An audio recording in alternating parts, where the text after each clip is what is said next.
Hi, everybody. I don't know about you, but I'm pretty excited. Welcome to our first AroMagic class, our first of the year. And I have a lot in store for you tonight that I hope you're going to really love. I want to welcome you. I've been kind of watching the feed and just seeing everybody come in. And so you're going to see me. If you haven't been in my classes before, I want to welcome you. It's really good to see you. So the camera's right here, but then where you guys are talking is over here. So if you see me kind of look down here, it's because I'm reading your comments. And this is the way we interact. So if you have a question while I'm going, all you have to do is type your question. I'll do my best to get to all of the questions. And in fact, I'm going to tell you to keep your questions until the end because I'm actually going to dedicate time to Q&A. So I'm going to go through everything I want to teach you first, and then, hi, you guys. Oh, that's so sweet. And Lauren has her daughter with her. So, just get a cup of tea. That's what I've done. Get your tea. Have something, really lovely to drink. Maybe you're working with some of your herbs. And then have your journal because you're going to want to take some notes. If you have your oils and your herbs, have those with you too. And then, like I said, I'm going to go through. And if there's an echo, just make sure that you only have one speaker turned on. Okay, it's probably something happening with your on your end. So just make sure you only have one speaker turned on and everything else is shut off. So don't have your phone and the computer going at the same time, kind of thing. Oh, yum! You guys have tea going already? That's wonderful. I'm just working with chai. Chai is really good for digestion. And so here at the shop, we always have masala chai, which is our favorite. And most of us drink that every day. It really does help with digestion. It's a nice little pick-me-up in the afternoon. If your energy level has been kind of low, that masala chai is it's spicy and it kind of gets your metabolism going and gets your energy level going and so forth. So that's what we're doing over here. Or wine, there's always wine. And of course, Mariah's like, now I want tea. And one of the things, we're going to talk about so many different things in this class, but one of the things we are going to talk about is maybe making more space for herbs in your life in the form of teas and in the form of digestible herbs, because they're really important for you. And if tea is something that you enjoy, it can become something of a ritual. Like every afternoon you boil some water, and you steep some of your herbs and you make a new tea and you experiment with what's really good for maybe waking you up or calming you down in the evening or improving your digestion, like whatever it is that you're working on. Yeah, so and add a little honey to it, is a beautiful way to sweeten it. There are all kinds of fun honeys too, and we can even talk about that. You can start making your own herbal honeys. Take some beautiful sage and get some really nicely done organic honey, slip some of your herbs inside of it and stick them in the back of your cabinet for a couple of weeks to even a few months. And you'll have a beautifully flavored honey that you can work with too. So that's another way to incorporate herbs into your diet that I recommend. Okay, so I want to talk to you a little bit about process, and then I want to talk to you a little generally about aromatherapy before we launch into tonight's content. I'm planning to go until 6. We may go over the top of the hour. I kind of am leaving the next half hour open for all of my classes. So even though it says 1 hour, it may be that we go closer to 75 minutes. Sometimes we may go over to an hour and a half, just depending. Sometimes we get into a really yummy conversation and I just don't want to cut off that conversation. So I have left some slack in our schedule a little bit, and hopefully you can do that too. But it's so good to see all of you guys. Hello, hello, hello. Okay. A new sound tool here, so I thought I would play my rain stick just to call all of your energy in.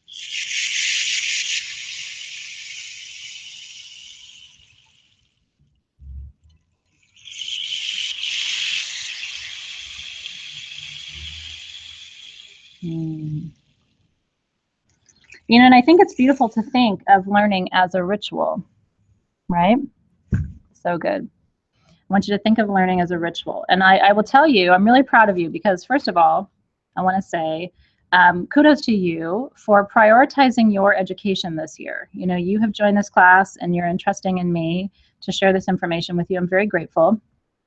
I take teaching and learning really seriously. So your learning is very important to me. I was a professor for a long time before I became Sage Goddess and did all that I do now. So I will really try to make this a powerful learning opportunity for you. And one of the ways maybe that you can tell that I'm a teacher by training is that I try to appeal to different people and their learning styles. Some people like to read, and so I always make sure that there's good content on sagegoddess.com under AroMagic, so you have something to read if you're a reader. Some people like to see pictures, so that's why I post a lot in the group and try to give you a lot of visual content. Some people like to listen, you know, and sort of receive a lecture, so that's why I do the live classes, so that you can listen and you can receive the information that way. And then most people really learn well by taking notes, which is why I'm telling you, you know, definitely have a notebook. You can draw pictures, you know, try to free your mind a little bit in terms of what it means to learn. But I really do feel like the best gift you can give yourself is deepening your knowledge and your understanding of how these sacred tools, and they are very sacred. We're going to talk about the intelligence of plants tonight. Really, you know, giving yourself the gift of wisdom, because I think it's the most important thing. It's one thing to gather tools. It's another thing to know how to use your tools, how to connect with them, how to use them to help other people. I think that's really the most beneficial thing that I can offer you in my role. And so I want to congratulate you on making the commitment to yourself in that way too. So yeah, and so I'm a diverse learner. I like to listen, I like to see, I like to read, I like to touch and feel. And so if you're like me and you just kind of have a little attention deficit disorder, you like to learn all the ways, then you're probably going to like my teaching style, because that's pretty much how I am too. Education, all the things. Yes, and there are some beautiful, I mean, I'm writing a book on aromatherapy, but there are some beautiful aromatherapy books out there. And I invite you just to dig in and see. Sometimes you'll see conflicting information about what a certain herb does or how to use a certain herb. So that's where you have to use your discernment. And so everything I offer you is sort of like my practical experience from having worked with these herbs, as well as my studies over the years. And then you can assimilate what you know and what you learn, and then your notes can become sort of your encyclopedia. So I love the idea of you personalizing that too. So good. Very cool. Well, you are in the right place, and I will certainly take a lot of pride in watching you grow and develop your knowledge over the year. And I love that a lot of you are doing complementary studies too, you know, in Reiki or other metaphysical programs, because I think we're all walking down the same path. And everything you learn here is going to, you know, piggyback right onto everything that you're studying in other places. So we are going to talk about our four collection of herbs and oils for tonight. So we've got 2 herbs and 2 oils. That's how it's going to be every month. The new kit for March is already in the shop tonight, so you should head over if you haven't already. Don't do it right now, but maybe when we're done, if you haven't gotten your kit for March. We're going to talk a little bit about ylang-ylang too tonight. And then next month, we're focusing more on physical healing in our session, where we're going to be talking about turmeric and some of the others that are in the March kit. So tonight we're really talking a lot about dream work, dream recollection, dream recall, meditation, because the herbs and the oils for tonight are very powerful for that. And we're also talking about depression and anxiety tonight too, because lavender, damiana, petitgrain surfleur, these are very powerful herbs and essential oils to use if you have any kind of anxiety and depression. And so we're going to lift your spirits tonight, and then next month we're going to maybe improve the functioning of your immune system and make sure that your body is nice and strong and healthy, because we're really going to be focusing on herbs and oils of the digestive system in particular, and then we'll move forward through the year. Does that sound good to you guys? I'm excited about it. Yes, ylang-ylang does all the things, and so that's why when I give you little extra oils, it's in part because I'm going to give you things that are almost all purpose, and ylang-ylang has so many beautiful benefits. Okay, so we're going to start by smudging. Smudging is very important. And again, I'm going to go back to basics a little bit for the beginning of all of the classes. I'm going to go through things and do things that you may already know, but I think a good review is helpful, because I really want you to understand the basics. You can only begin to customize and tailor your workings with the tools once you have a foundation of how, you know, in general, why things are important to do. And then you can start to tweak and tailor the practice to suit you and your specific needs. So I'm going to start by smudging. I always smudge with white sage unless there's a specific reason to smudge with some other herb. And sometimes there is a reason. You know, for example, let's say you're smudging in the middle of the night, somebody's had a nightmare or a night terror, then you would want to smudge with cedar, which banishes fear. and anxiety, in addition to, low or negative vibrations. So, but in general, when I'm just smudging just to generally clear the environment, I like to use white sage. And then in the traditional way, we use feathers to move the smoke around, generally in a clockwise direction, around our altars, over our bodies. You can pull it up over your head. You traditionally go down over your feet as well. And just over any tools that you're going to be working with, just to clear. And then I always smudge my hands. And the way I smudge my hands is I wait till the smoke comes through my fingers. Because whether or not you realize it, your hands are your most important magical tools. They're doing magical work all day long. They're touching and healing and, creating all day long. And so they need a good smudge.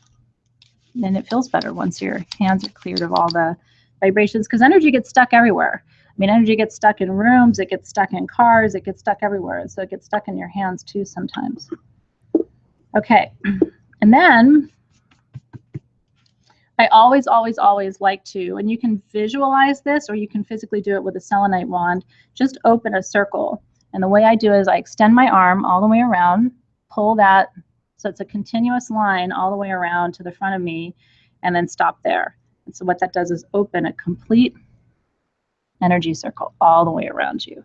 And then when I'm done, you just go back clockwise, same way you just did that, and that will open your circle. The reason we use selenite to do that is selenite clears instantly, but it doesn't hold any negative energy. It also creates a white light itself. Selenite is named after Selene, which is the goddess of the moon in ancient Greek mythology. And so it's believed that this automatically creates the white light of the moon anywhere you move the selenite stick. And so once you do that, when you're doing really traditional ritual, then you want to call the corners and directions and stuff. I don't do that when I'm teaching, but I do still like to open a nice container, smudge and clear any energy that might be stuck before I do anything. So it's a good habit for you to get into. And Julie's asking, if I have a selenite wand with a point, does that make it extra potent? Potentially it does. You don't have to have a point on yours, but if you have one of those, like we had them, they almost look like stakes. Do you remember those with like the nice point on the end? That can actually just be a cleaner, a cleaner turn around the circle. Oh, I'm so glad. What is the purpose of opening a circle? Donna's asking. So it's really good. So when you do energy work, and it's funny, for a long time when I was young and starting this, I would see people opening a circle, but I didn't quite know why they were doing it. And I didn't want to ask the question because I thought, well, if everybody else knows that, then how come I don't know it? Yeah, it's clockwise to me. So it might have looked counter to you because you're watching me, but it was clockwise to me, and then I'll go back around. So the reason that we open a circle is whenever you're doing energy work, you attract energy from all corners and pockets of the universe. It's almost like a beacon. Okay, when you start doing energy work and working with crystals in a focused way, it starts to attract energy from all different directions. And so the reason you want to open a circle and create a container is what we call it for your work. So when you open a circle, you create a container for that energy work. The reason that you want to do that is when you start attracting energy from all directions, you don't know what kind of energy you're attracting. Okay, there's lots of different kinds of energy in the universe. And so when I do work, I only want to work with a high vibration. I don't want to work with low vibration energies.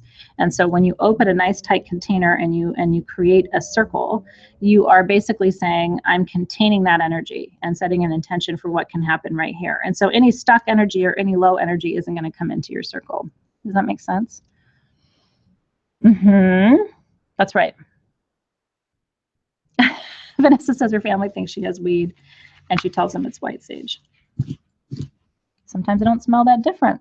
So, what's funny is white sage can smell like marijuana, which is a plant, by the way, a plant teacher, in fact. White sage can smell like it when it's wet. If it wasn't dried properly, white sage can smell a lot like marijuana, but really nicely dried white sage doesn't tend to smell like that. Okay.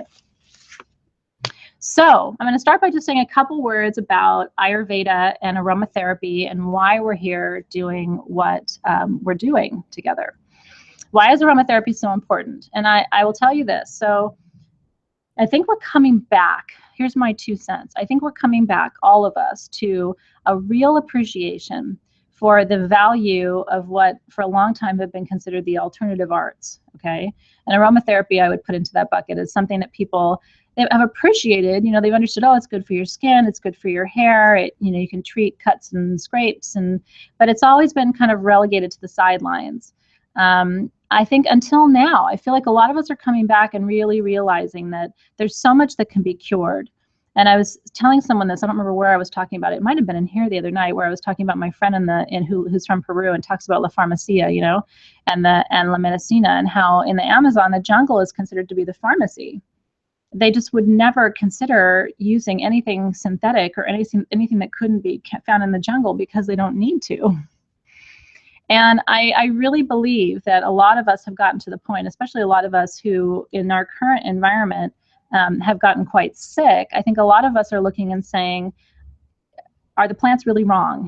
Maybe we should go back. We think we're so advanced and developed that we've got all these new cures and new things. And there's a lot of advances happening in Western medicine, so I don't want to downplay those. But at the same time, I think we're looking back and saying, have we really gotten out of the plants and the oils everything that we can benefit from? I don't think so. And in fact, even I was, when I was writing for tonight's class, because I'm preparing a lot of written materials behind the scenes, pardon the siren. But when I was writing about lavender, one of the things I was saying, we're right next to a fire station here at Sage Goddess, so you got to bear with me. But what I was writing is, and to Pashita's point, I'll come back to that. What I was writing was, we take lavender for granted, don't we? It's just sort of like, oh, lavender, it's plain. We've used it for a long time. We know everything that lavender does. And yet my friends who are ethnobotanists and very interested in plant medicine are saying all the time, maybe we know 30% of what lavender can do for us.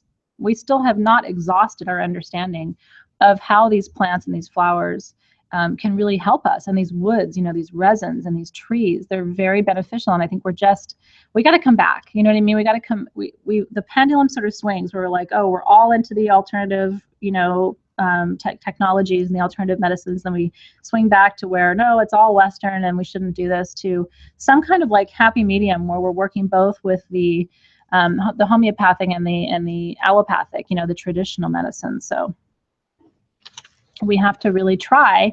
And what I always tell people is, East and West, let's work with the best of both. There's a lot that Western medicine can offer us, and there's a lot that the non-traditional homeopathic pathways can offer us too. And I think the best approach is to try and combine those.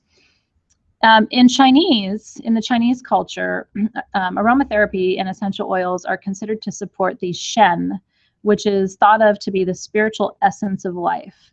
And so when in the Chinese tradition, when they use essential oils and the attars and the resins, they talk about activating the Shen, which is very much like the prana, the life force in Ayurveda, and in the more of the East Asian traditions. And so however you think about it, prana, life force, Shen, energy, chi, it's all of the same words to describe the same phenomenon, which is that the essential oils and the plants and the herbs help to create flow in our own bodies with our own energy. And when our energy is flowing clearly through our energy centers, we experience health. Yeah, it's S-H-E-N. We experience health. Truly. Healthy people have all of their chakras moving at the right speed and the right order. They're bright and glowing. There's a free flow of energy all the way through their 7 chakras, their energy centers. And that balance gets thrown off once in a while, but by and large, your body's entire goal truly is to get back to a stasis, to get back to a balance. Your body's trying constantly to get back to balance. If you don't sleep enough, it's going to try to get your sleep patterns regulated. If you eat too much, it's going to try to expel some of that and get your digestion regulated. Have you noticed that? Your body is trying. No matter how much we throw our bodies off the rails and off the track sometimes, our bodies are constantly trying to find that midway point. And so I think of crystals and herbs and essential oils as tools that help us get that train back on the tracks so that we're not like this. And I think most people go through their life like this, off the tracks, and then they go, oh, I don't feel good, I should go to the doctor. And then they start down a course of traditional medicine without thinking, is there a tea or a homeopathic or a flower essence or a plant medicine that could be helping me? It's worth asking the question, in my 2 cents. That's right. Your body wants to be healthy. And that's, if you take nothing more away tonight than what I'm telling you right now, and this may sound like it's not totally related to what we're talking about, but in fact, it's the essence of what we're talking about. It's that your body wants to be well, but you have to believe that. You know, I think a lot of us, especially those of us who have inherited genetic health problems, tend to move into this mindset of like, my body isn't well. You know, I'm not well, my body isn't well. I'm in pain, I live with pain. Like, we start taking on these stories and these narratives. And I think we have to watch it, because I think you can create a pattern for yourself by virtue of assuming that you already have that pattern. Does that make sense? So I think you have to create a new narrative for your health. I think it's really, really important. Yes. And so, and Kristen, there are. So as we go through, that might be another bonus session that I do for you. Because I'm going to do little extra sessions in addition to our regular class meetings on information that I think is helpful for you that is not necessarily connected to what we're talking about in those sessions. And maybe we do a whole session on the chakras with the essential oils. There's actually a meme that I made maybe last year, I think it's on Instagram still, of all of the chakras with all of the essential oils that correspond to them. And if I can't find it, I will recreate it, but I know we have it, and that might be helpful for you too. Yeah, Jordan said, are your chakras always out of balance when you've had lifelong chronic illness? To a certain extent. To a certain extent, certainly. I mean, here's the thing. Your chakras also respond to your inner monologue. So if you are constantly saying, I'm out of balance, I'm out of whack, my energy's off, I don't, you know, if you're constantly participating in that dialogue with your body, then your chakras sort of follow. They're like, oh, we're out of whack, we're out of balance. It's almost like you're creating your own health dynamic in every moment. And so I think constantly affirming to yourself, I am meant to be healthy. My body wants to be in balance. My chakras are constantly seeking a perfect balance. Can you imagine if we all repeated those mantras every day? I'm meant to be healthy and well. I'm at my ideal weight. My chakras are balanced. My energy is flowing freely. Even if you don't feel like those things are true right now, I actually think that adopting that mindset is very powerful. And then you combine that with the essential oils and the stones and things, and you're going to be in really good shape. For sure, for sure. I love it. I am healed. I am well. And I think there's something really powerful about that. And watching you guys in the feed is testament to that. Okay, so it's a work in progress. Here are a couple of baseline things I want to tell you before we get started. Number one is always dilute your essential oils. Okay, the essential oils that you purchase from me in these kits are pure. They are not diluted. And that's because I wanted you to know what it smells like when there is no carrier or base oil. Okay, so this is lavender. Let me get that up close to the camera. This one is lavender. No, please focus on the label, not me. Camera is trying to make my eyes in focus. That's lavender, and this is petitgrain. Trust me, it's petitgrain. I want you to know what it smells like with no other interference. But if you want to use these, I want you to dilute them. Okay, are you ready? So Kathleen's asking about dilution rate. Are you ready? I'm going to give you some formulas for dilution. And by the way, I hope you're excited. So for each one of the herbs tonight, I made 1 to 2 recipes that I'm going to give you for things to do. So you're going to walk away tonight with about 6 to 8 different recipes for essential oil blends and teas and all kinds of things you can make right now with what you have. So I hope that's fun for you. I know. And things you probably have in your kitchen. So if you don't have them in your kit, you probably have the ingredients you need in your kitchen somewhere. I know. I thought the recipes were fun. So I have really fun little recipes for you. And then we're going to share these with you in the group. So we're gonna make little memes for you out of them with all of the little recipes. So you don't have to memorize all the ingredients, but if one's really resonating with you, I would write it down, but I will be giving all of that to you afterward. I know it's fun, right? Because I want you to play. I want you to get excited and then go, ooh, I want to make a passion incense, and then start playing with it and get your hands dirty with it, because I think that's a really good way to learn too. Yeah, so Tracy, so we're going to do little like memes with the recipes. Instead of a doc to download, we're going to do little memes in the group. So you can download, yeah, and then you'll have a whole library of these beautiful pictures with all these recipes on it that you can use. I know, so fun. And you know what? Maybe this is a Valentine's Day gift. You know, maybe you want to make the little passion incense or the seduction tea I'm going to tell you about. Maybe you want to make that and package it and give it to somebody as a Valentine's Day gift. Like, wouldn't that be fun? Way more fun than chocolate. Way more fun than chocolate. I know, I want to play too. So it's funny, we were talking today. This is kind of, AroMagic's kind of like college for grown-ups, but way more fun and less stressful because you don't have a test. Unless you want to test, but I don't think you want to test. Okay, so you must dilute. Second thing I want to tell you is do not put citrus oil on your skin of any kind, tangerine, orange, blood orange, lemon, lime. Do not put citrus oil on your skin before you go into the sun, okay? Because they are photosensitive, and so you can get a pretty little sunburn on you if you do any kind of citrus before you go into the sun. Next thing I want to tell you, I want to talk to you about shelf life. So Sage Goddess perfumes have anywhere from a 2 to, I would say, up to about a 5-year shelf life because they are created and suspended in jojoba oil, which has a 2-year shelf life.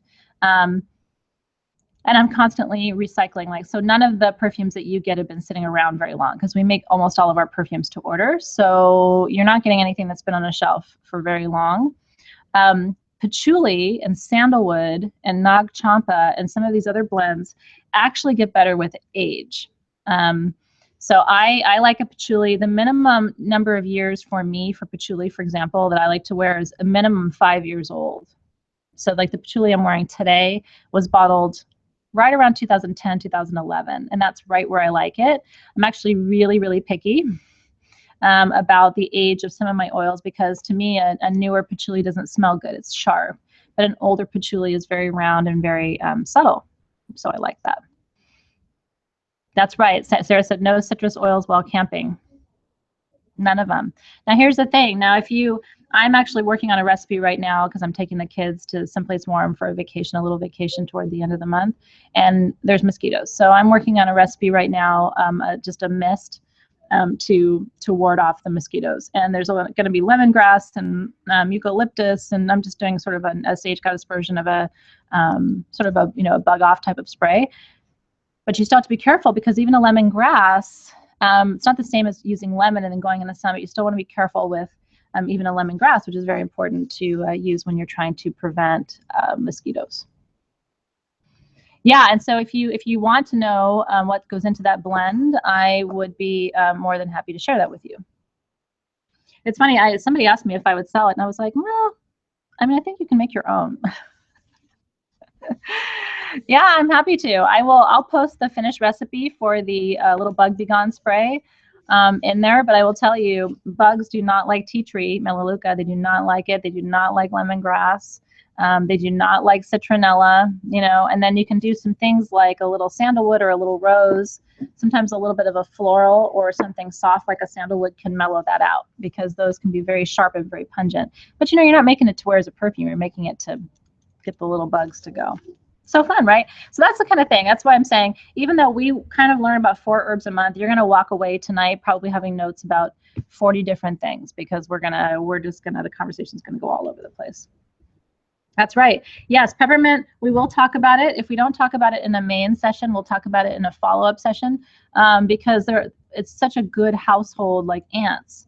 If you have ants in your home, a little peppermint essential oil with some distilled water and a little rubbing alcohol, and they're gone. And it's a really good natural way to get rid of ants, for example, because you don't want the really, I mean, some of that stuff is just so bad for you, and you can tell, it's like you can, as soon as you smell some of those chemicals, you just know that you shouldn't be spraying those in your house or near your animals and so forth. So they sure do. I'm O positive, and they sure love me a whole lot. So it does. Okay, so here we go. The shelf life and then ways to use. So because you always have to dilute your essential oils, I want you to think creatively about how to use them. First of all, if you bought this kit, you have one of the most beautiful lavenders, in my opinion. It's my favorite. I put my favorite form of lavender in your kit. A drop or two of that in your bath water at night. Seriously, if you are an insomniac, you're going to get the best night's sleep of your life. You'll have sweeter and clearer dreams if you just put a little bit of your lavender in your bath before you go to bed. Mixing your essential oils in coconut oil is one of my favorite ways to work with them. And again, just a little bit of coconut oil and a little bit of essential oil. I've taught my kids even how, because they love to work with coconut oil because it's, you know, it's solid at room temperature, but then it warms up in your hand, and you could just put a couple of drops. Let's see. Perfect. And so, yeah, so Vanessa's asking if vegetable oil is good for a carrier oil. It's not bad. You know, it may, the vegetable oils and sometimes the sesame oil, the sweet almond oil, sometimes they have a little bit of a smell that can impact the way the essential oil smells. But it's so minimal, you know, and like olive oil, I love to use olive oil as a carrier oil because I love the smell of olive oil.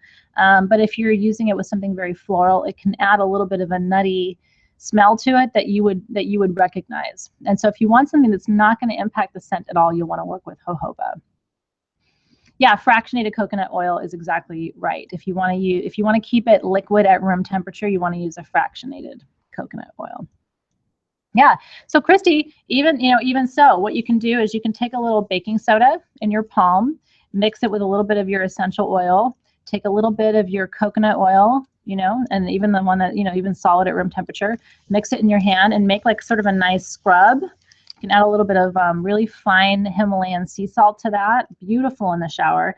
And you can actually make a little tub of that if you wanted. Again, just really fine pink Himalayan salt, which you can find at the grocery store anymore. And then add a little bit of coconut oil or a little bit of olive oil to it, or sweet almond oil, a little bit of your essential oil, and then you have a beautiful, a little baking soda too if you want, as I just like that. And then you can mix that together and use that as a scrub in the shower.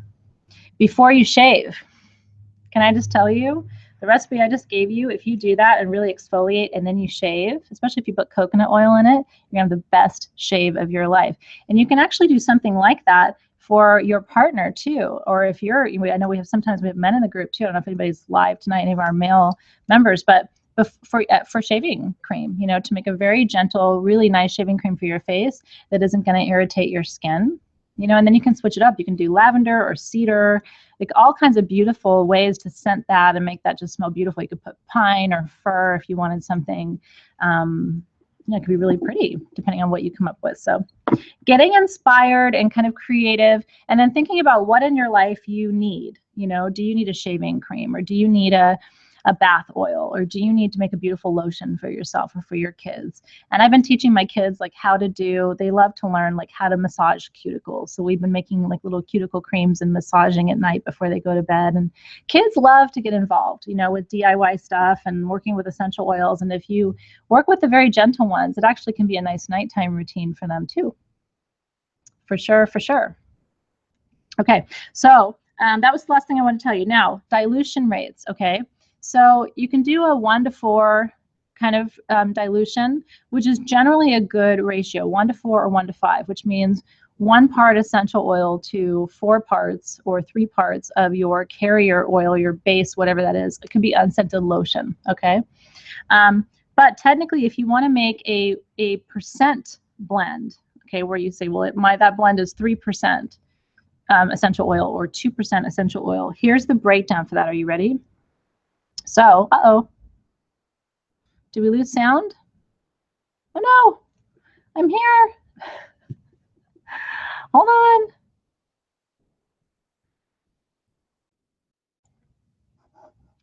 Am I back? Am I back? Can you guys see me? Okay, I'm back. Woohoo! Okay. Okay, good. I was just talking, having a real good time here. Okay. So I was talking. I think I was talking about kids. And how much they love it, and how with my kids I've made it kind of like part of our bedtime routine where I'm teaching them like, here's the coconut oil, here's the essential oil, this one does this one does that. And my kids are starting to learn, you know what I mean? Like, oh, I have a cut. Do you have any lavender essential oil? Or, oh, I have an itch. Do you have any tea tree essential oil? You know, so it's really, really cute. Anyway, okay, percent ratio. Thank you. Percent ratio. So if you want to have a 1% blend, I'm going to tell you the exact ratios if you want to make a dilution, okay? Exact ratios. So a 1% ratio is 6 drops to 1 ounce. 6 drops of essential oil to 1 ounce of carrier oil. Okay, that's a 1% dilution. A 2% dilution, you can start to figure out the math. Okay, so if a 1% is 6 ounces to the 6 drops to the ounce, a 2% is how many drops to the ounce? No. 12. Okay, and then a 3%, wait for it, 18 drops to the ounce, and so on. Okay, so then a 5% would be, because it's, you know, every percent is 6 drops, and so a 5% would be 30 drops to 1 ounce of carrier oil. Is that helpful? That's right, 6 drops to 1 ounce. It's a 6 to 1, 6 drops of essential oil to 1 ounce of carrier fluid. Okay, those were all my basic notes for everything I wanted to tell you that was not specific to the oils. Do you have any questions before we get started? Misha said, nobody said there was going to be math. I'm not a big lover of the math myself. Okay, so before we get started, I don't know if you saw, but I made a ceremonial incense, and I've been burning it all day today in here, but I'm going to burn a little bit of my ceremonial incense. Have you guys used charcoal before? I think you have. You take a charcoal disc, you put it inside your little brass burner, okay, and then you take your fire. I love my little torch for this, by the way. And you light that until it starts to hiss and spit at you, okay? This is how you use your herbs if you want to use them for incense, okay? I like to have a brass burner that has this in the middle, because if you touch that, that's very hot. You do not want to touch that. It will burn your finger. So you just take your fire source, you light that up, and it'll spit at you a little bit. You can get your torch on Amazon. If you go look up torch, it's actually a cooking torch. You know, to make creme brulee.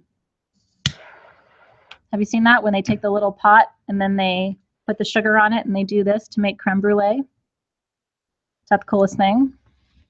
So you just want to go get a cooking torch if you would like to work with that. I know, right? So cool. Okay, so then here's my charcoal. Can you see that it's red? Do you see that right there? Do you see?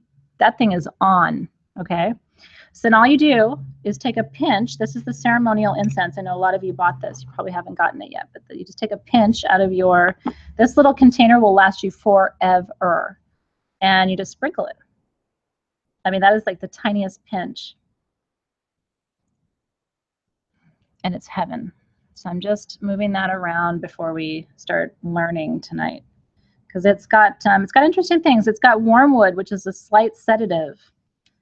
And it has Palo Santo, which is healing. You'll be addicted. It's really yummy. Okay, so just moving that around for you. So good. Okay. The reason I did that, by the way, is I'm going to burn that at every class this whole year. And what I love is, I like the idea that you and I would burn the same thing before class, so that your room and my room smell exactly the same. So that even if we're not in the same space together, we're smelling the same thing. Isn't that kind of cool? I love it. Is it out? Is it sold out? I didn't see if it completely sold out. I will make more of that. That is ceremonial incense that I made for class. And the best part is, I mean, seriously, when I say a pinch, I mean a speck is all you need to clear a space pretty good. Because it just keeps going and going and going. Isn't that cool? It actually has something called mako powder in it, so you don't have to light it with a charcoal disc if you don't want to. I did that in case you didn't want to work with charcoal, but I want to show you how, because I want you to be able to use your herbs. And so in fact, because this one is still lit and active, let's jump right in and let's burn a little Damiana. Damiana, we'll go to Damiana first tonight. So every time we start talking about an herb, and we're starting with the first of the 4 for tonight, every time we start, Oh, you're really welcome. That is the ceremonial incense, and I will put a link up in the classroom. I'll add more in stock after we're done, and I'll put a link up for you. It's you don't have to have it, but I think it's nice that we sort of have a common smudge together. An herb. I want you to just to open your tin and smell it. Close your eyes. And I want you to take 3 deep inhales with that herb. Again, eyes closed, because I want you to shut down one of your senses, which is going to make your other senses stronger. So shut down your sight so that your sense of jumped on me, so that your sense of smell will be stronger. Okay, shut down your sight.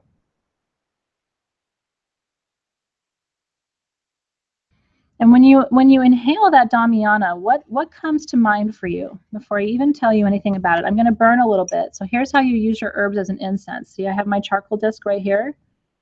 Just put a couple of them on there. Do you see how it automatically starts to smoke? So now you can work with the smoke of the Damiana. Now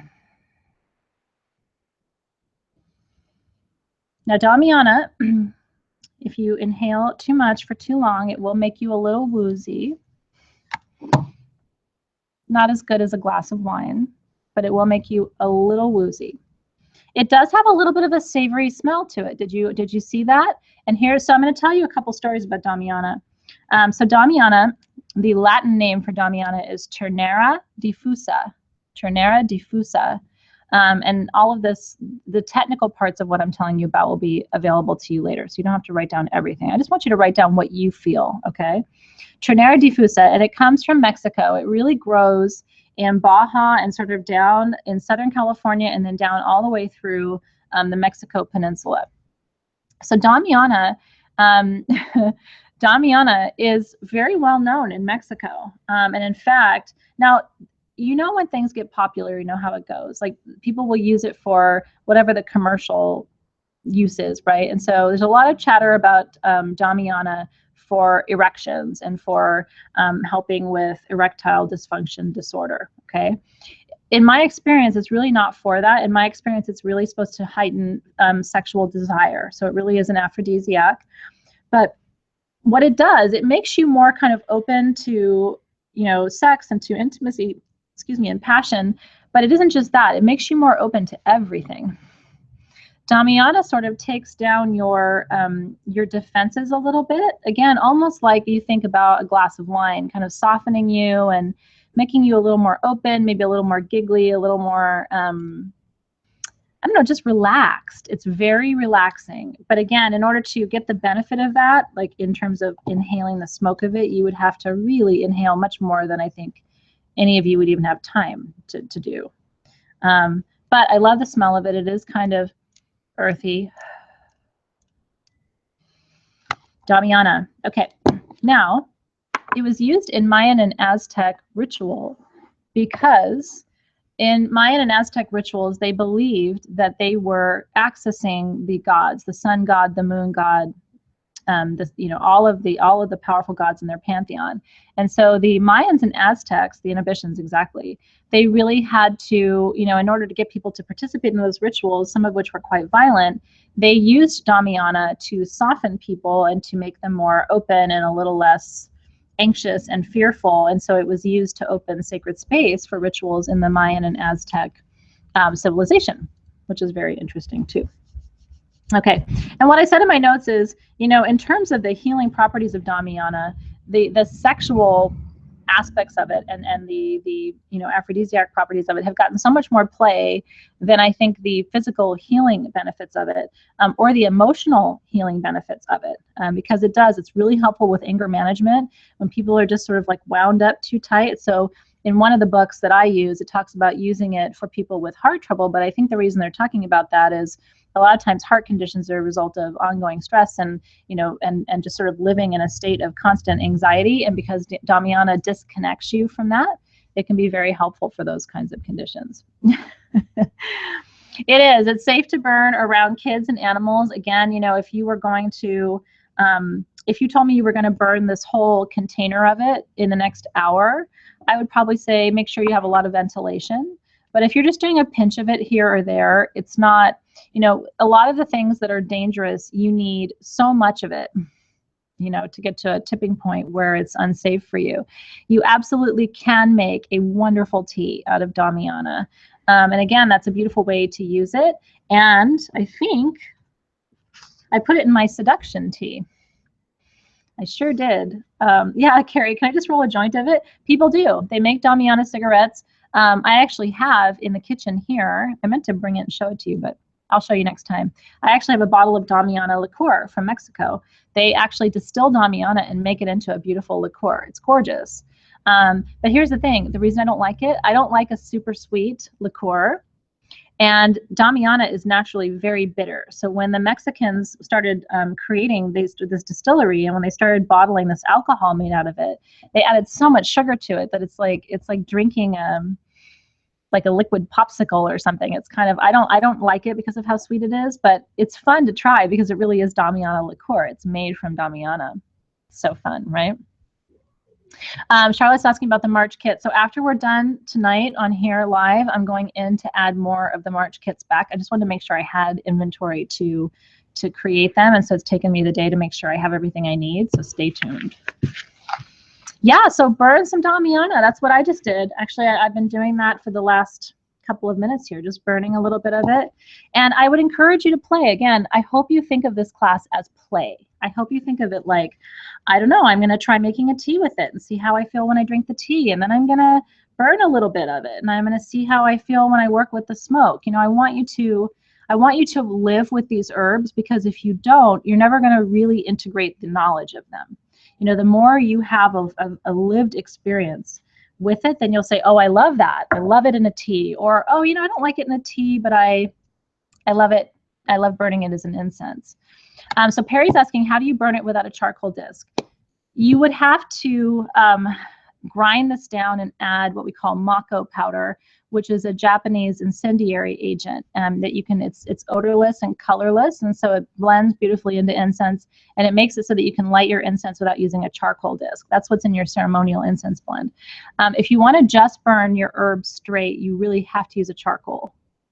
Otherwise, they'll catch fire, but you won't get the beautiful scent out of them, because what you want to do is warm up the herbs to release the oils. You don't want to just burn the crap out of your herbs. You want to, you know, heat them just enough so that they release the oils.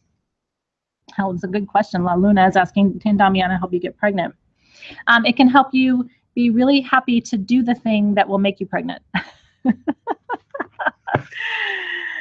Tony, it's M-A-K-K-O. Let me type that for you, the Japanese. That's right. Thank you, Cynthia, for typing that. It's M-A-K-K-O. Okay, so let's talk about some recipes with Damiana. Are you ready? If you would like to make an incense, one of the most beautiful incenses that I've ever made, and by the way, we are going to go over the top of the hour. I'm going to keep going. I hope you can stay with me. That's why I said 60 minutes for the classes, but I talk, and I think you kind of like it. So they're almost always going to be more like 75 minutes, and I hope that's okay for you. And if you can't stay longer than an hour, you can always come back and watch the rest of the recording. But it's good for you to plan going forward, because I tend to talk a lot. Yeah, well, Vanessa, so some of the technical things I'm just going to put in the classroom, because I don't want you guys to get stressed out about the details. Do you know what I mean? Like, so dilution ratios, and then the Latin names for the herbs and stuff. Some of the stuff I'm going to put into your written content so that you don't have to stress about it. Okay? Okay, cool. So Veronica already planned for that. Yeah, well, that's good. So I'm going to keep talking. I'm going to keep going. I love it. Honestly, being here with you guys, there isn't another place in the world that I'd rather be right now. Do you know that? Do you know how much I love teaching and love being with you guys? And this is my passion. Like, what we're talking about right now is my favorite thing in the world to talk about. So I could just keep going all night. If I had some pajamas, I would just keep going. Okay, I love you too. Okay, so let's talk about passion incense. So I have two recipes for you, okay? So one is a seduction tea, which really would be an aphrodisiac tea. And you can use it for yourself. I mean, I like to do real talk in my classes. If you're new to me, you got to kind of be open to that. But I like to do real talk. And a lot of us are in our 40s, 50s, going through hormonal changes, men and women alike. And so if you need a little pep in your step, if you know what I mean, you could make the seduction tea for yourself. You could make it as a gift and gift it for, you know, with a beautiful mug for Valentine's Day. Kind of fun ideas. So passion incense. Here's a general recipe. Are you ready? Okay. So you would combine red rose petals, because red roses are for passion. And you can take them out of your garden. If you grow roses, I want to change the way you feel about your rose garden. So if you grow roses right now, probably not the right season, but when spring comes and you start to get roses, take rose petals off of your bush, put them on a nice flat, ideally kind of like surface where you have holes so that the petals can breathe from the top and the bottom, and start drying your rose petals. And then what I like to do is I like to dry them by color. And then I like to put them in the food processor and grind them down to a powder.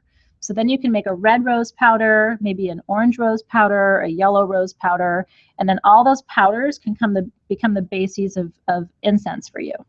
So if you do that all year, by the end of the year, you'll have beautiful jars, and you can put red rose powder, yellow rose powder, white rose powder. Isn't it pretty? So Nietzsche, that's a really good question. If you have specific conditions, okay, and I really want to make this very clear. If you have specific conditions, like I do and you do and other people do, please talk to your doctor before you use herbs, because herbs are medicina, as I've been saying, okay? So tell your doctor, hey, I'm thinking about making a tea. And then if your doctor doesn't know, do your research online. You know what I mean? I think most of what we're talking about is safe, but I would just want to make sure that it would not hurt your kidneys in any way. Yeah, always ask. And a lot of times doctors go, well, I don't know what that crap is that, you know. No, so Lori and Diane's asking about the rose powders. Do they go bad? No, as long as you keep them dry, they will stay good forever. I have some rose powders downstairs that are 3, 4, 5 years old. But you got to make sure that the petals are completely dry before you powder them. And then you got to make sure that the container is dry that you put it in. And you have to make sure that nothing, and you can also get those little silicone, those little bags, you know what I'm talking about, that keep moisture out. You can put those in there too. And that helps sometimes to keep things from going kind of gross. It's good to know. Okay, so red rose petals. If you had been making rose powder, you would use your red rose powder. I use cacao powder or cocoa powder, depending on where you, different parts of the world call it different things, but just really pure cocoa powder. Damiana, in equal parts. So rose petals, cocoa powder, Damiana, a cinnamon stick, or you can use cinnamon powder from your kitchen. That's why I'm saying some of the stuff you might actually have. And then a large vanilla bean. And so what you do is you take your vanilla bean and you split it, and you take all the beans out, and you kind of let them dry off for a day. And then you mix all of those ingredients together, the rose powder, the vanilla bean seeds, the cocoa powder, and I can't even begin to tell you how good this smells. You're going to lose your mind. Yeah, the petals turn colors when drying. It doesn't really matter, but they still have a subtle color. Like if you've only dried red petals, the powder is going to be kind of like a pinkish color. It's not going to be bright, bright red, but it'll be quite pink. And so then you mix all of that together in a little bowl, and you can scale this up or down. I mean, you can make a huge amount of this, or you can make just a tiny amount of it. And then you can either add mako powder to that, or you can burn it on a charcoal disc. Your entire room or house will smell like a candy shop. And the smoke has an aphrodisiac quality to it because it's got Damiana in it. And so what a beautiful, can you imagine just burning a little bit of that and lighting some candles, and so gorgeous. And if you have roses that are special, like Liz was saying, how cool would that be? So great question from Mad Hatter. Equal parts, okay, but you scale up or down. So let's say you're going to do an ounce of each. Then it would be an ounce of the red roses, an ounce of cocoa, an ounce of Damiana, an ounce of cinnamon bark, for example, and then just whatever the vanilla beans are. Or you could do 4 ounces of each one, and then everything would be 4 ounces. Does that make sense? And you can make as little or as much as you want. Incense goes a long way. That's why I was saying the little tins that I'm doing for AroMagic of this incense, if you burn it a couple times a week, is going to last you probably 6 months. So you don't want, I mean, unless you're making it for gifts, you don't want to make a ton, because you're going to end up with just a lot of incense on your hands because of how far it goes. It really, really does. How much mako powder? Here's the challenge with that is I don't measure. So I usually just add about the same amount as anything else I've included. So if I'm doing 1 ounce of everything, I add 1 ounce of Mako powder. Does that make sense? And I just keep testing it until it lights on its own. Then I know I have enough of the Mako powder. So Wanda, here's the thing. You got to make your own. You can't buy them. That's why I think it's fun. Now, you don't have to have the rose powder to start. You could use just petals. You could go to the grocery store tonight, buy yourself a dozen roses. People will think that you just really love yourself, and you do. And then just say, no, I'm going to go home and tear them all off and dry them on a drying rack. Literally, I'm talking about the baking drying racks. You know those ones I'm talking about where they have the holes all the way through them? Lay out all your petals. Give them a couple days. Make sure they're really, really dry, like brittle, okay? Because if they're not really, really dry, then you and then equal parts. This is how I like it, because I like a lot of chocolate and I like a lot of vanilla in my passion incense, because that's what really makes it unique. It's like those are the things you smell first. This one would not be a tea. I would not do this one as a tea. I like this one as an incense. Yeah, but think about it this way. You could actually make a Damiana hot chocolate. You could make a hot chocolate, and then you could take your little tea bag and put your Damiana and you could add the vanilla beans to your hot chocolate, and you could put your Damiana in, and then float a couple of red rose petals on the top and make a really beautiful hot chocolate.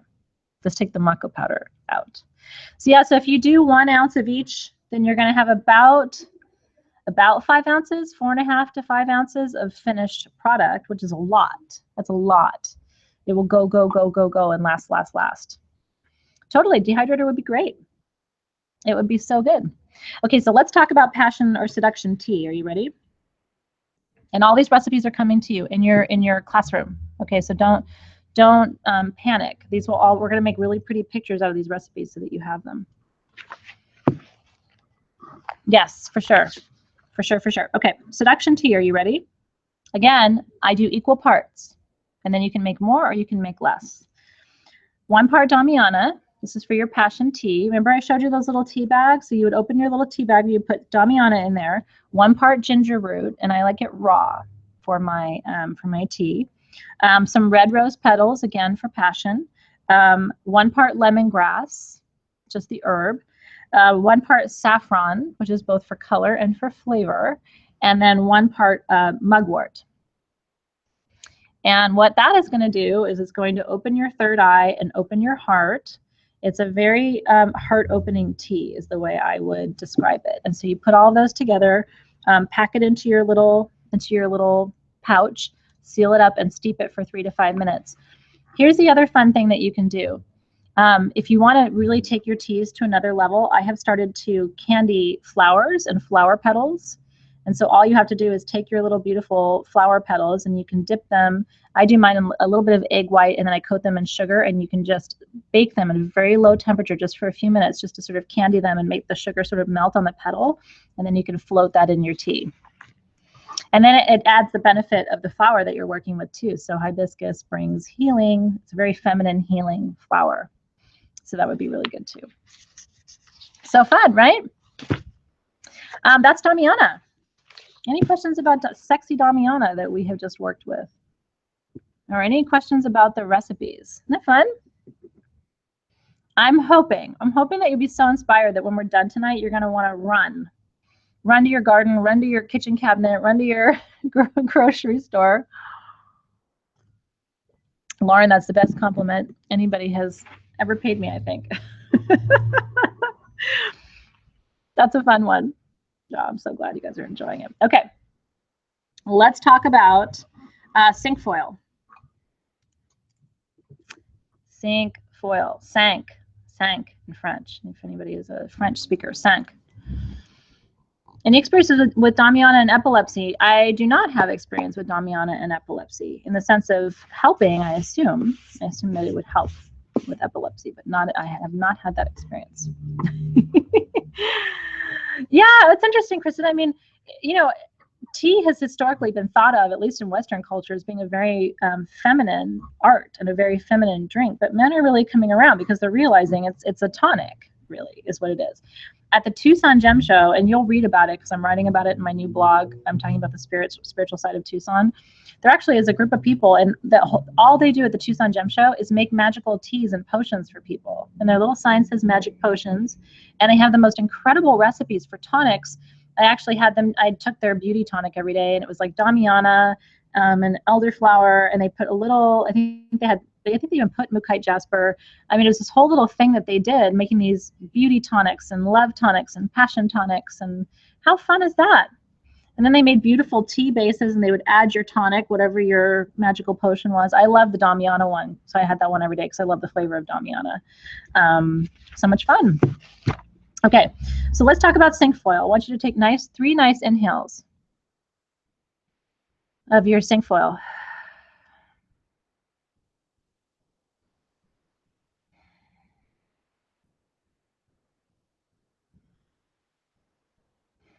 That's how you really start to connect with your herbs. And you can even take just a pinch up to your nose and crush it a little bit. You know how you do with dried herbs to release the oil? Just crushing it with your finger.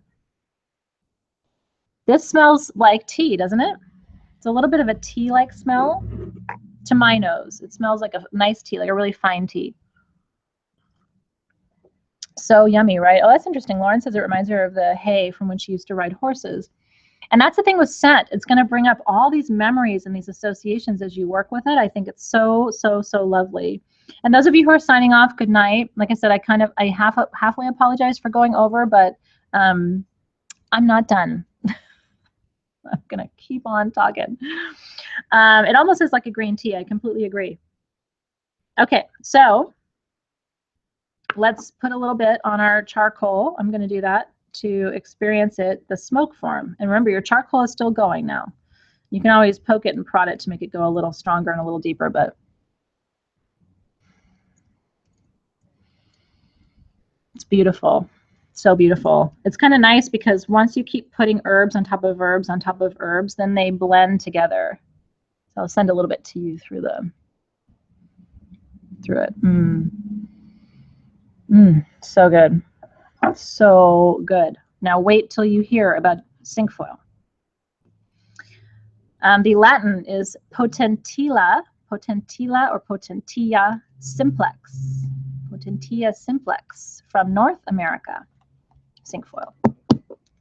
Okay. By the way, each one of our herbs have correspondences. Let me go back. Damiana aligns to zodiac sign Aries.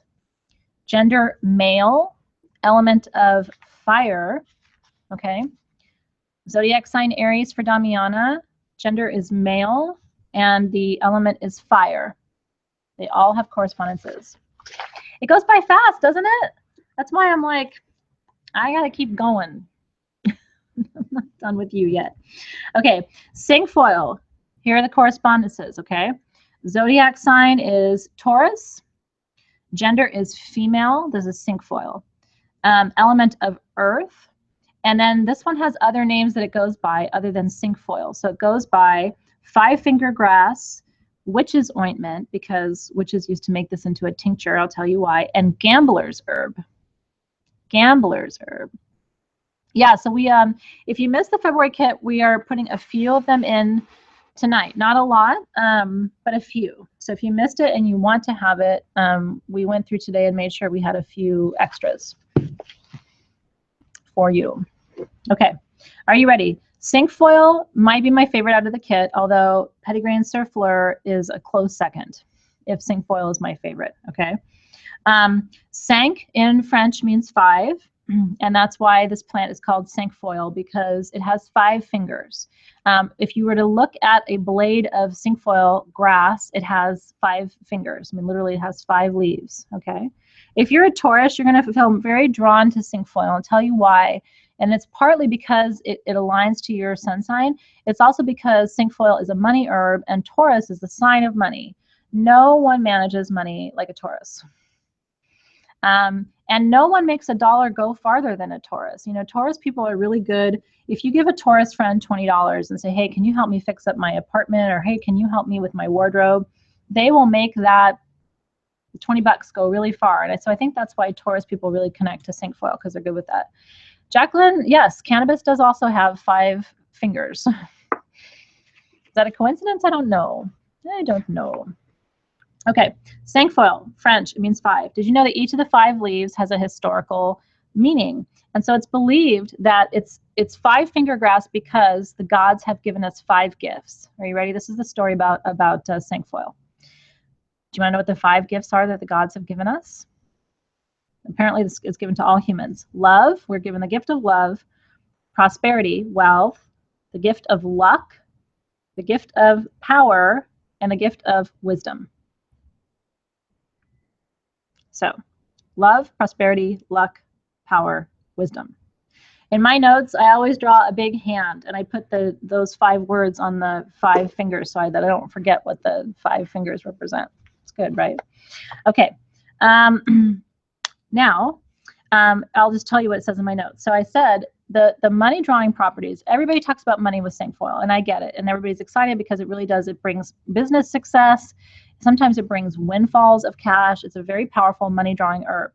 But I think what people overlook is how much of a physical healer cinquefoil really is. For example, cinquefoil tea was given to people centuries ago to help with dysentery, because a tea of cinquefoil will bind up any looseness in the intestinal tract, and it really helps with diarrhea, especially if someone is very, very sick.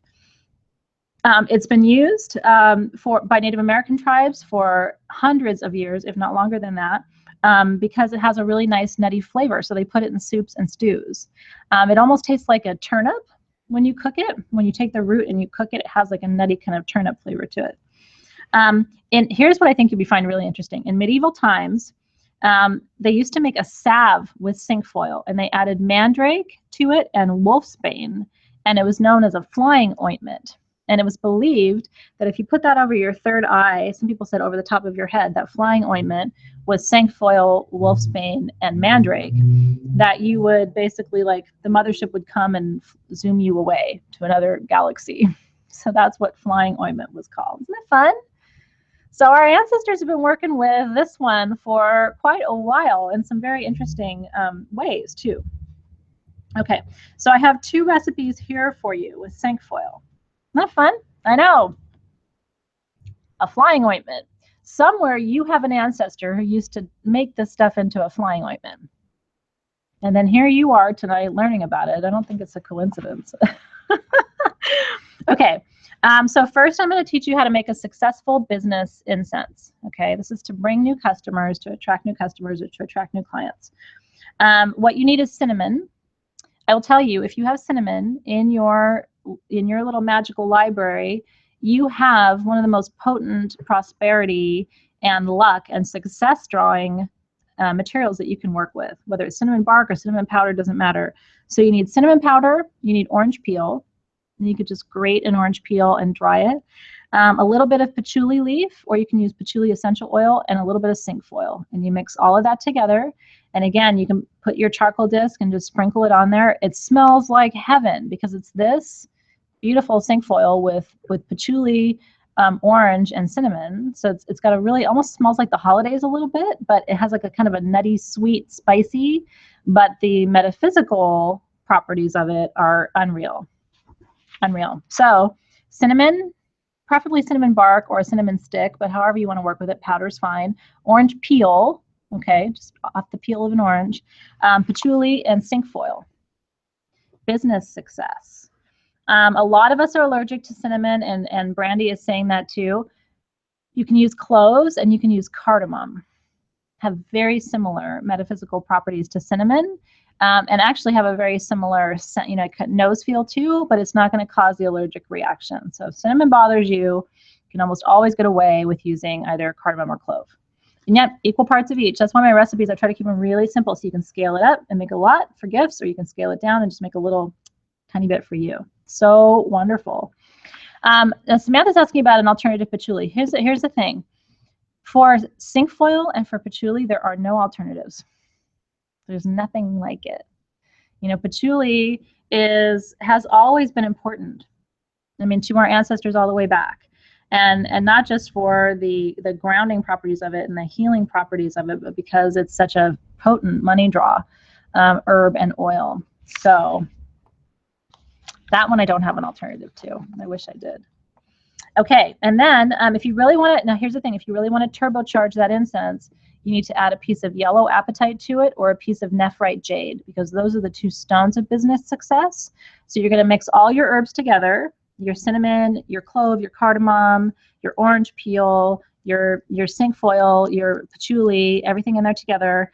Add a piece of nephrite jade or a piece of yellow apatite. It's similar a little bit to the solstice recipe, in fact, because these are very solstice-y kinds of herbs. You can grow patchouli in your yard, by the way. They sell it. You can get a rooted plant online. And if you live, like I grow it here in Southern California, it grows really well for me. If you live somewhere where there's a little bit of humidity, you'll have a very easy time growing patchouli. Pogostemon is the Latin name for patchouli. So if you can't find it under patchouli, you can search Pogostemon. So fun, right? Okay, so so supercharge. If you're ever going to make incense, supercharge it with stones, and then take the stones out before you use it. But that way, all the energy of the crystals is infused into it. Peridot would be great. Hi, Christine. I recognize you by your picture, so thank you for letting me know that's you. Yeah, Lisa, you know what? I would try it. Brandy in Alabama for sure, because you've got the humidity down there. If Jolene can grow it in Ohio, Lisa, I'm betting you could grow it in Alaska too. I'm betting you could. Yeah, you totally can. So Jessica's saying, can I use an essential oil instead of the herbs? You absolutely can. So I'm teaching you how to work with both, but if you prefer to work with the oils instead of the herbs, or vice versa, if you'd rather work with the herbs than the oils, you could do that too. Yellow apatite. Yellow, or arvedzonite would be good. Those are both really good stones for calling in and manifesting and creating what you seek. And then nephrite jade is really good for strengthening success, really making sure that your success is built on a solid foundation. Okay, and then I have a recipe for a dream tea too, but we'll come back to that if we have time tonight, because I want to get to the other two herbs. But I will, of course, give you the recipe in your classroom. Little dream tea. And I've gotten my daughter into making teas now. She goes and she gets the pouch, and she asks me, what are we going to put in it tonight? Because I make her a little tea every night before bed, and I tweak her recipe each night. So if her tummy's been upset, it's a little more slippery elm. If her tummy's been okay, then she can have a little bit more of the things that she likes. She really likes chamomile, and she really likes she even likes Earl Grey. I try not to do that before bed because it's too much caffeine. But anyway, you can start to get the little ones or your nieces and nephews or grandkids involved, because it's really fun to them. Kids are naturally drawn to everything that you are learning about right now. They grow up stopping, and not, losing their interest, but they're naturally drawn to herbs and oils. Isn't that cute? A little tea time. And then if you really want to make it special, go on Amazon and get a little tea set. That's what I did.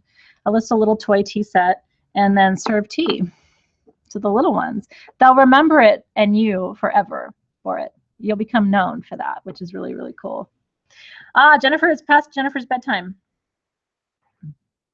I'm going to try to go faster, Jennifer. Okay, lavender essential oil is right here.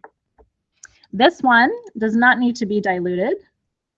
This is skin safe in its natural form, although my party line is you should always dilute.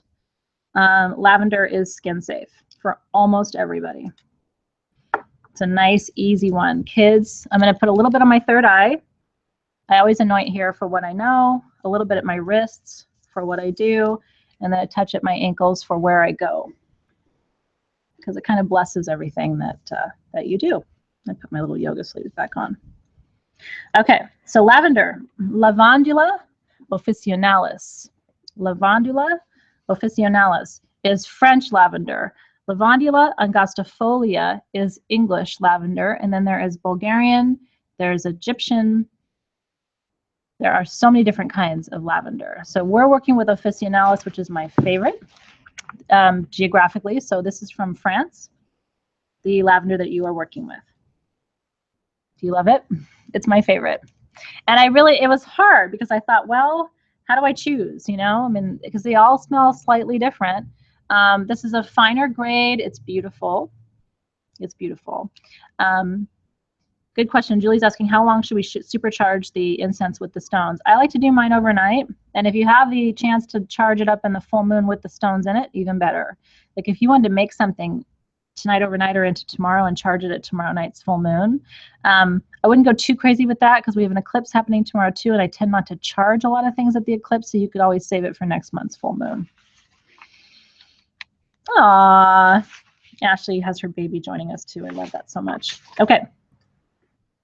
Lavender. Lavender is taken for granted, my friends, because we think we know it. We've been using it all of our lives. We recognize that it's everywhere. It's easy to get. It is the most widely purchased and widely sold essential oil in the world. And so it's ubiquitous, and so we take it for granted. But most people, even, like I said, ethnobotanists that I talk to and have these interesting conversations, say that we probably know about 30% of what lavender can do for healing. We have not figured out everything that lavender is capable of. Rev is very special, and I'm glad that you love it too. It's just a very important oil that we love to work with. It takes its name from the Latin word lavera, which means to wash. Think about the Latin or the Spanish word for wash, right? It all comes from that same Latin root, to wash. Lavender detoxifies and cleanses both the physical body and the auric body. It is antibacterial and antimicrobial. It makes a really, really good, what do you call it? Sanitizer. My kids call it sanitizer, hand sanitizer, which I really think is cute, and I don't correct them. But if you, in your car, could just keep a little bottle, you could do a little distilled water with a little bit of liquid glycerin and a little bit of lavender essential oil. That's much better. Or just a little bit of distilled water with isopropyl alcohol and lavender essential oil. That is the best hand sanitizer because it's not going to kill every bacteria everywhere and make you sort of a breeding ground for bacteria, because bacteria then become resistant and overgrow. But if you just want to feel clean, you know what I mean? Sanitizer. I love that. That's really, really cute. Cynthia's kindergartners call it sanitizer. In ancient Greece and Rome, lavender was considered to be a body cleanser. So if you smelled lavender, it was because somebody had cleaned themselves. But today we use it a lot for, for simple cuts and bruises. It's very good for burns. It's very, very healing. If you ever have a minor burn in the kitchen, just a little coconut oil, little lavender, and then put just a cold compress on top of that, and it'll be better in no time. So this hand sanitizer recipe would just be a spray bottle with a little bit of distilled water. You could either put liquid glycerin in just to give it a little bit of slip, or you could add rubbing alcohol. I like rubbing alcohol in mine, not too much. You'll always want to shake it before you use it. And then just 5 or 10 drops of lavender essential oil. You have a beautiful sanitizer mist. If you're allergic, Janine, it's a great question. So few people are allergic to lavender, interestingly enough. But there's fantastic alternatives for it. Tea tree would be a great alternative, especially for a hand sanitizer. Eucalyptus. I love rosemary. I don't know if you like rosemary and if it's good for you in terms of your allergies, but I love it. And so that would be another one that I would use too. Yeah, witch hazel is great. Absolutely. If you don't want to use rubbing alcohol, aloe gel, for sure, for sure, for sure. I'm just double checking the feed to make sure I answered all your questions. Okay. If you cannot sleep, you should be diffusing lavender oil in your bedroom every night, or get one of those beautiful eye pillows that has lavender inside, the ones that you can heat up in your microwave, and just and you can actually refresh that. Just put, drip a little bit of your alcohol or your little dram onto there, and then put the cover back on, and you can refresh that for yourself too. So question about safety for pregnancy. So here's what I did when I was pregnant. I hardly used anything. I mean, I really pulled back, because even your over-the-counter soaps and everything has chemicals in it, so you have to be very careful. I was trying to avoid stretch marks, and so I made my own stretch mark oil when I was pregnant. I'll give you the recipe for that too. So I did a very simple blend of carrot seed oil and rose hip seed oil, and then I added rose essential oil and a little bit of lavender essential oil to it, and that's it. And every night I filled up the bath because I was a big pregnant lady. When I had kids, I really had kids. And so I would fill up the bathtub until my big belly was covered. And then I would just take my dropper and a few drops in there until I could feel it, you know, and it coated my skin. So as my skin was stretching, I didn't get stretch marks. So the fact that I didn't get stretch marks is probably 50% genetics. I had good genes, and 50% using a nice stretch mark oil. But other than that, I didn't use perfume or anything. But rose tends to be very safe. Lavender tends to be very safe. And so I knew I was probably in pretty good shape using those. I hope that's helpful. Okay. If you have a migraine, or someone you love has a migraine, right at the back, if you put your head down, right at the back of your head, right before your neck, you have 2 indentations right to the sides of your ears, you know, like just 2 sort of places where there's indentations. And those are really important pressure points. And so if you take a little lavender essential oil on your thumbs and run your thumbs up the back of the neck and push there into those indentations, you're going to bring this beautiful oil, which helps so much with migraines, and then be touching a pressure point, which can also relieve pain. And there's a corollary point at the top of the head, so you can actually touch both at the same time. It's very helpful for migraines. Okay, put a little bit on your children's sheets in their crib, just a tiny bit, helps them sleep too, and it can calm tantrums as well. You can diffuse it in your children's little, you know, their nurseries and so forth too. It's very safe for them. Okay. Yes, you can use patchouli essential oil instead of the leaf, Charlene. It's a great question, actually. For neck pain, too, just all the way down your neck, so good. I have sciatic nerve pain, too, and so I love a good sort of deep tissue massage with lavender essential oil is really good, too. So good. I know, Bonnie, I'm the same way, so I hear you. So here's a deep sleep essential oil blend. Are you ready? If you want to get good rest, and this would also be extremely good for migraines, because some of my favorite essential oils for migraines are in here too. And so for this, I use numbers of drops, but you can tweak this. If you love peppermint more than I do, you might want to add more peppermint. Okay, deep sleep essential oil blend. I do 10 drops of lavender essential oil. I do 10 drops of petitgrain essential oil. And with this kit, you have both. You have both. 5 drops of peppermint, which you probably have at home. And then I like to add 5 drops of balsam of Peru, which is actually a tree resin. But it's very mellow, and it's very thick and resinous, and it takes the sharpness out of the lavender and mellows it out. And that is an incredible sleep blend. And then you mix all of that into about an ounce of jojoba oil. And that'll be a very intense, strong blend for you to help you sleep at night, for sure. Question about anxiety. Vetiver is actually very good for anxiety. If you're having stress and anxiety, there are very grounding oils. Vetiver is one. Patchouli is another one that's really good for stress and anxiety. And then you can combine that with garnet, for example, or hematite, which will really reduce the stress and bring you back down. Balsam of Peru is one of the ones I'm going to try to bring you as a separate standalone essential oil, because it's hard to find. And it also has to be cooked, because at room temperature it's solid. And so I want to bring it to you in a liquid form. I'm trying to work on that right now. So for me, for deep sleep, I either diffuse it or I put it on my sheets. My personal preference. Now this makes a beautiful perfume though. Honestly, the smell of this particular blend is a stunning personal perfume. So you could put it on yourself, or you could just anoint. I love to put EO's essential oils on my pillows before I go to sleep. I think it's decadent. And guests love it too. When I have people who come and stay over, I diffuse in their room. I put a couple of drops on their pillows and on their sheets. I diffuse it in the bathroom. You know, so when people come in, it's like having a spa experience. And you can create that for yourself every night. And you should. I mean, these oils are here for you to use. And your little dram of lavender is going to go a long way, because you have to use it diluted anyway. Yeah, and your wrist is good too. Okay. And then petitgrain surfleur. Are you ready? Petitgrain, last but not least. Petitgrain surfleur. Petitgrain surfleur should be diluted. So I want you to take a nice deep inhale of this, which is one of my favorite essential oils of all time. I am dying to know if you love this. Dying to know. Wanda sometimes, and so it depends. If you have certain sheets and pillows and blankets that you don't want to be stained at all, then you might want to anoint the pillow inside and then put your sheet on top, or put the pillowcase over it. Do you know what I mean? If you want to be careful, or if you want to be super careful, you could take a cotton ball, put a little bit of the oil on it, and slip it down into your pillow. That way it will stay on the cotton ball, but it won't be, connected to you as well. Do you love it? Not a fan? So I see sort of a blend. Let me tell you what this is. It's truly special. I remember the first time I ever smelled Petitgrain Surfleur, I fell in love. And I do think it's kind of an all or nothing thing for people. So let me explain to you orange essential oil. Are you ready? So good perfumers use the whole tree, okay?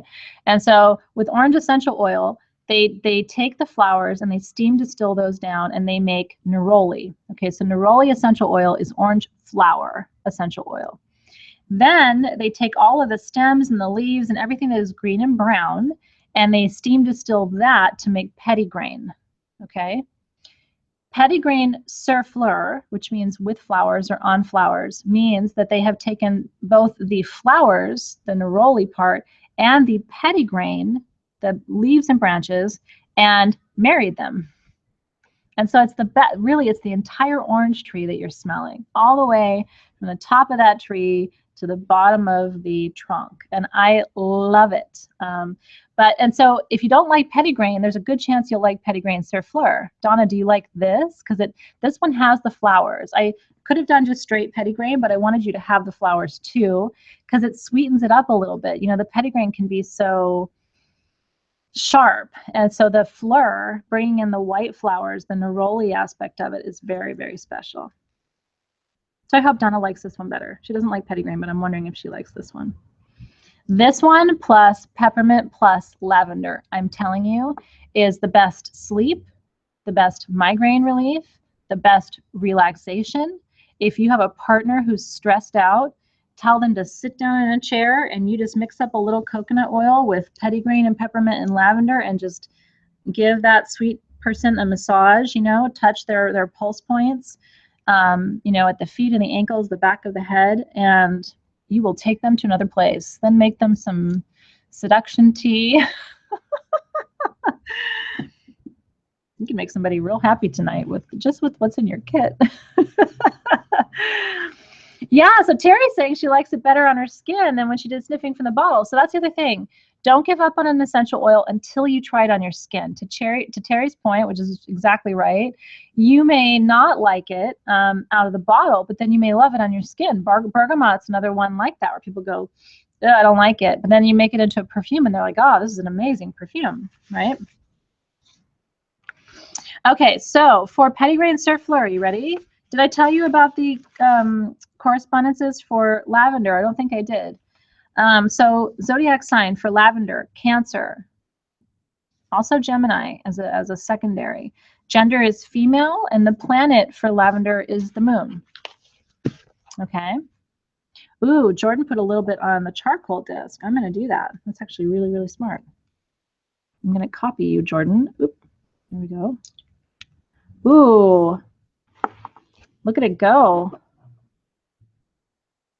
Jordan just totally inspired me. Wow. Oh man, if you guys lit your charcoal disc and you have that Petitgrain Surfleur, can you just like take a second? Wow. That's stunning. It's because it's almost like it's on top of all the other things I burned tonight. Sharon's a great question. So Sharon is saying, asking, what do the correspondences mean? And basically all it means is that there are connections between things. So certain people with certain astrological signs are going to be more drawn, in theory, to, for example, people who are Cancer is going to be more drawn to lavender than people who are probably fire signs, for example. So it's just good to know how all the lines in the universe sort of connect. There are even color correspondences, and there are obviously planets and genders and everything, because everything in the universe is related to everything else on some level. So I'm trying to draw those lines. Lavender's element is water. Doesn't that make sense? It's very watery and feminine, don't you think? Okay, and then Petitgrain Surfleur. The Latin name is Citrus aurantium. Citrus aurantium. So good. Petitgrain Surfleur comes from France or Egypt. Yours is Egyptian, which I think is very fun. There was a beautiful orange tree in Egypt that gave up its sweet leaves and flowers to come and live in your little bottle. Zodiac sign Aquarius for your pettigrain. Gender is male, which is interesting because I think of it as being very feminine scent, but it's a male oil. Planet is Venus. Those are your correspondences. Damiana planet, Pluto. Yeah. Cool. All right, cool.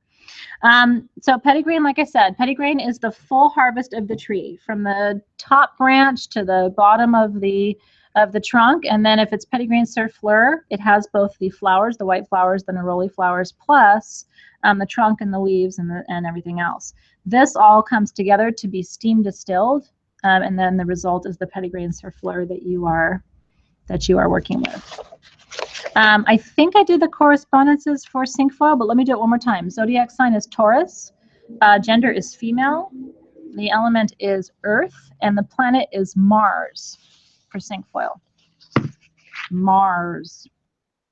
Mars is in Aries today, by the way, in case you're curious. We do a little astrological rundown every time we have a class to look at where the planets are and what the astrological activity is like before class. And we are, and my Mars is in Aries, so I'm enjoying Mars today. Okay, pettigrain is an antidepressant. Did you feel it? Antidepressant. It is also antibacterial, antispasmodic. It is a potent nerve tonic. It relieves nervous tension and anxiety. It also helps prevent anger and angry outbursts in people who are prone to angry outbursts. Pettigrain element is air. Pettigrain element is air. Okay. So I like to put pettigrain in my bath. I think I mentioned that to you. So I have another recipe for you. This is called the Total Calm Bath Oil Blend. And one of the things you might want to think about doing is getting yourself a beautiful container somewhere. I don't have any in the shop, but you could find one. Like something beautiful that's around 4 or 8 ounces, but that would hold a liquid, okay? And what I recommend that you do is either take a nice sweet almond oil, or you could use jojoba oil, some kind of nice carrier oil that has good slip to it. Fill your bottle about 90% of the way. And then what I add to that is lavender essential oil. I do about 20 drops. Pettigrain surfleur essential oil, about 20 drops. And then I do 10 drops of cedar. And I like Virginian cedar rather than Atlas. Always remember that. Do Virginian, not Atlas. Atlas is super sharp, and Virginian is super warm, mellow, sweet, kind of round. And so if you ever have a choice, yes, I will put, all the correspondences and like the percent dilution and stuff, don't worry about any of that right now. All that's going to be in your classroom. I want you to focus on the fun parts. Don't worry, I'll put all that in there too. Yeah, April says Himalayan cedar. I like Himalayan too. It tends to be easy to find Atlas, which is why people go to it first. But the Virginian, which is kind of second easiest to find, is more my favorite. And the Himalayan is nice and round too. I'm gonna drink my tea. Yes, the fun parts. Yeah, cedar wood or cedar essential oil. Atlas is the sharp one, and Virginian is the round one. If you have questions about, so the classroom, just so you guys know, is on sagegoddess.com, and all you have to do is go to sagegoddess.com. There's a link for the classes. You have to log in. Hopefully you got your welcome email that has all of your username and password. If you didn't get anything that you need, just email magic@sagegoddess.com, and they will get you all of your information. So it's super, super easy. Okay, so you would take, if you did that recipe, you would take the 60 drops, lavender, pettigrain surfleur, Virginian cedarwood, and then the cypress, with all of with your carrier oil, whatever you're using. And then there's one other thing I wanted to teach you, okay? I have little rituals for everything. So if you're going to be blending, what I like to do is blend everything, put everything in my bottle. I'll use my 10 perfume as an example for you. And then once I have everything on, I close it up. And I take a moment, I send energy to the oils in the bottle, okay? And I like to just visualize whatever the intention is. If it's a healing oil, I just like to send healing energy. If it's a meditation oil, I just like to send peace to it. Whatever the intention is, just sending that through a thought vibration. And then I turn it 3 times. And every time I turn it, I say, as above, so below. As above, so below. As above, so below. Because I believe this. I believe that the essential oils are the below, and the effect that they have on us, which is opening our third eye and helping us to meditate, is the above. And so I believe that when I blend oils and for sacred use, I'm connecting the below and the above. And I just love the little ritual of imagining that and sending that intention into the bottle. I think it makes a difference. I really do. I think every thought, every vibration, you know, I appreciate that, Pushita. It's very, very special to send all of your energy and all of that thought into the work that we do. I think is very, very important. Okay, so it's 6:40 and I haven't gotten to Ylang Ylang yet. So here's what I think I'm going to do. I'm going to record Ylang Ylang for you and put that up as an extra video in your classroom probably tomorrow, because it's getting a little late tonight, but I want to cover all of that because I have all the correspondences and everything for you for Ylang Ylang too. So I will make a little extra video, or I'll come live tomorrow and do it with you. I'll probably actually come live into the group. That way you can ask me questions tomorrow. So we'll go through all the Ylang Ylang separately. Ylang Ylang is also an aphrodisiac, which is why I wanted to put it with Damiana, because you can partner the Damiana with the Ylang Ylang really, really nicely. The most beautiful Ylang Ylang in the world, usually it comes from Southeast Asia. There's also beautiful Ylang Ylang that's being harvested in Madagascar, some parts of Germany. So you find it all over the world, different parts of the world. It's one of my favorite oils of all time. And again, it's another one that has lots of healing properties, but also really is a very strong aphrodisiac. And I love it because it makes you feel connected to your own sensuality, which I think is very important. Forget partners, you know, you have to feel really connected to you and your own sensuality as well. So what I will do tomorrow is I will let you know. You know, I will go in, it'll probably be in the afternoon, but before the full moon ritual, because we have full moon tomorrow night at 6 o'clock. So I'll come into the group and let you know. If I'm going to go live, I'll let you know, hey, I'm going to go live at 3 o'clock or whatever, so that you guys have a good heads up and time to get in there and join me live if you want to. Would you guys prefer live or a video? I just would love to know. I kind of like both, and so I don't have a preference. So if you have a strong preference, I can do either way. The Ylang Ylang was just a little party bonus extra thing that some people chose to get, but there's fun stories with Ylang Ylang that I want to tell you. So okay, well, live it is. I like live too. That way I can, you know, make sure I answer all of your questions too. I saw somebody asked for a video, a couple people. I think live is winning the race. So I'll come in and I'll let you know, hey, I'm going to go live at 3 o'clock. We're going to talk about Ylang Ylang, be there, be square, or, you know, if you miss it, you can watch the recording afterward, kind of thing. Of course. Totally. Well, I can try and do that too. There's going to be a lot of extras. That's the thing I really want you guys to know. You know, every time there's going to be extra lives, extra videos, because I have a lot I want to tell you. And then, like you saw tonight, it goes so far beyond the 4 things that we're talking about, because we end up connecting to 10 other, you know, subjects that are also equally important. So, okay, so a couple things to tell you. After we're done here, I'm going to go in, I'm going to add a few more, as much as I can, of the February kit back into stock. Also make sure there's March kits in stock. You're going to notice tonight that there are smudging kits in stock too, because some of you have asked me and said, look, I don't have a shell, I don't have a smudge bundle. So I put together 2 different smudging kits. Everything, this is all optional, but I just want you to know what they are. So there's one that's kind of deluxe that has the new shells that we brought back from Mexico from the Tucson Gem Show, just really gorgeous abalone shells.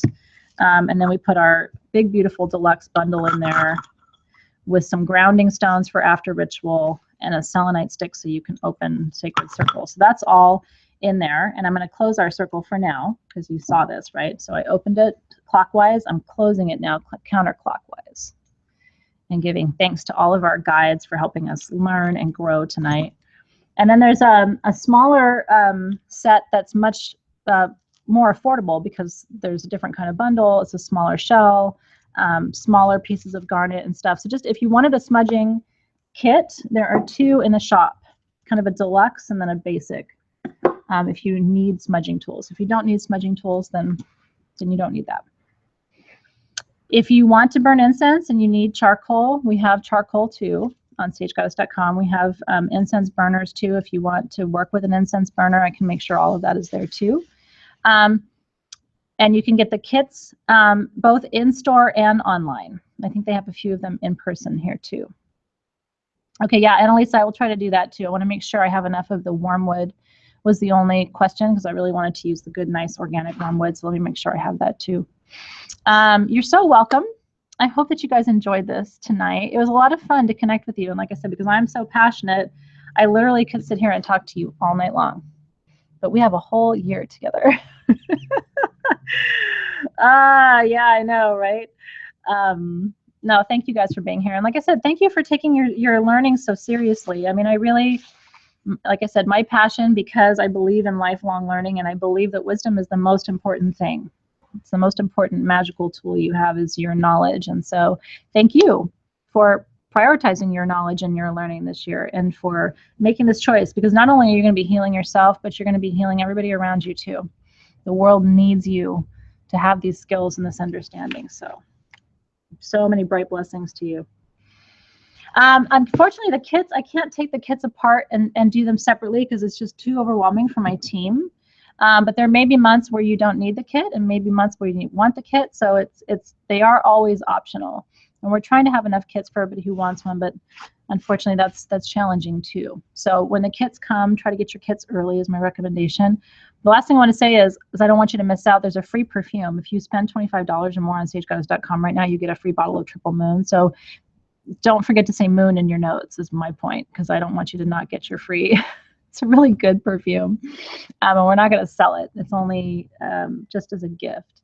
So Triple Moon comes, but you have to say moon in your notes. All right, well, I'm going to go get all those little listings ready for you guys. Go grab your March tools soon if you didn't get them already. I hope you love tonight. I will come to you live to talk about a Lang Lang tomorrow. I'm very excited about that. So have your oil with you tomorrow when we go live. And then please make plans to join me tomorrow night at 6 p.m. for our full moon ritual too. Lots of really fun energy happening. So lots of love to you guys. Thank you for staying with me for almost a whole 2 hours. I loved it. I hope you enjoyed your first class. There's lots more to come. Have a great night, you guys. Take care.